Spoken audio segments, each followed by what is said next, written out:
Hello বন্ধুরা, কেমন আছেন আপনারা সবাই? আমিও খুব ভালো আছি। আজ আমি আপনাদের সজনের ডাঁটার একটা ভর্তা রেসিপি করে দেখাবো, যেটা খেতে ভীষণ টেস্টি আর বানানো ভীষণ সহজ।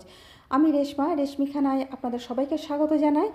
যারা আমার পুরনো বন্ধু এখন আমার সাথে রয়েছেন তাদেরকে আমি অনেক অনেক ধন্যবাদ জানাচ্ছি আমার সাথে থাকার জন্য। যারা আমার নতুন বন্ধু এখনও আমাকে সাবস্ক্রাইব করেনি তারা প্লিজ আমাকে সাবস্ক্রাইব করে দেবেন এবং পাশে থাকা বেল আইকনটা অবশ্যই প্রেস করবেন, যেন আমার আপলোড করা ভিডিওর নোটিফিকেশানগুলো সবার প্রথমে আপনাদের কাছে পৌঁছে যায়।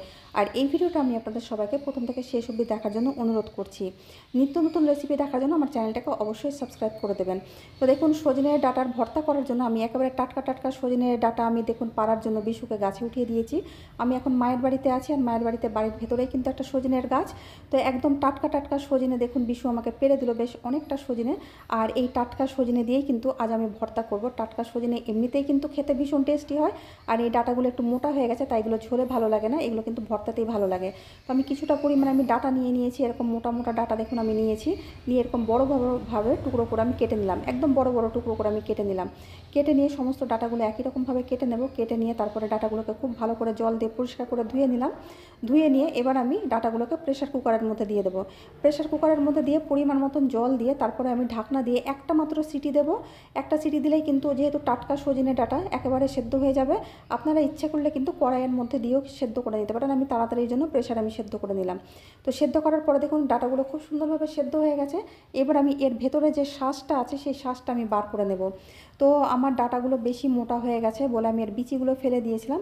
বিচিগুলো ফেলে দিয়ে যে বাকি যে শাঁসটা ছিল সজনে ডাঁটার, সেই শাঁসগুলোই আমি শুধু নিয়েছি। সমস্ত শাঁসগুলো আমি একই রকমভাবে দেখুন বের করে নিলাম। খুব সহজে এটা বের করা যায়। তো সমস্ত শাঁসগুলো বের করার পর ঠিক আমার এতটা পরিমাণে হয়েছে, বিচিগুলো বাদ দিয়ে এবার আমি এটা ভর্তা করে নেব।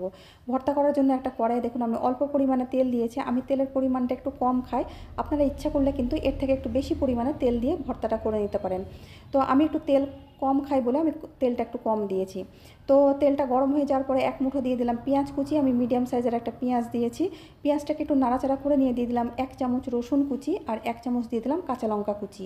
ঝালটা আপনারা আপনাদের পছন্দ মতন দিয়ে দেবেন। পেঁয়াজ রসুন আর কাঁচা লঙ্কাটাকে আমি নাড়াচাড়া করে 2 থেকে 3 মিনিট সময় নিয়ে একটু ভাজা ভাজা করে নেব। একেবারে পুড়িয়ে ফেলবো না, হালকা একটুখানি কালারটা আসবে এরকম একটু লাল লাল করে ভেজে নেব। দেখুন পেঁয়াজটা আমার একটা কালার চলে এসছে, পেঁয়াজটা ভাজা ভাজা হয়ে গেছে।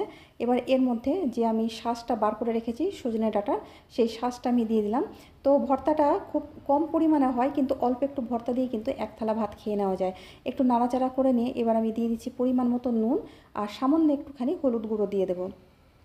তো নুন আর হলুদটাকে দিয়ে আমি গ্যাসটাকে মিডিয়াম ফ্লেমে রেখে 5 থেকে 6 মিনিট এই ভর্তাটাকে কষিয়ে নেব, যতক্ষণ না এই ভর্তার মধ্যে যে একটা জল জলা ভাব আছে সেই ভাবটা যতক্ষণ না একদম শুকনো শুকনো হয়ে যায়।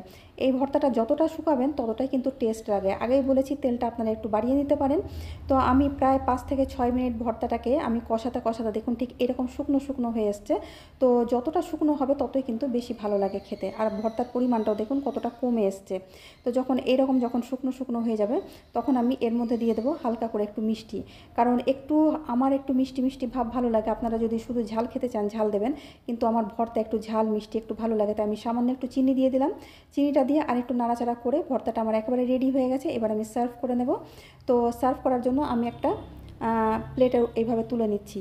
তো দেখলেন তো কত সহজে ভর্তাটা হয়ে গেল, আর কত কম উপকরণ, আর এটা দেখতে যতটা সুন্দর হয় এটা খেতেও কিন্তু অসাধারণ টেস্টি হয়। সামান্য একটু ভর্তা দিয়ে কিন্তু এক থালা ভাত খেয়ে নেওয়া যায়। তো আপনাদের এই রেসিপিটা কেমন লাগলো অবশ্যই একটা কমেন্ট করে জানাবেন। আর উপকরণ জানতে ইচ্ছে হলে আপনারা ডেসক্রিপশন বক্স থেকে দেখে নেবেন, সেখানে আমার সমস্ত উপকরণ দেওয়া থাকে। আমি আবার আসবো অন্য কোনো দিন অন্য কোনো ভিডিও নিয়ে। ততদিন আপনারা সবাই খুব ভালো থাকবেন, সুস্থ থাকবেন।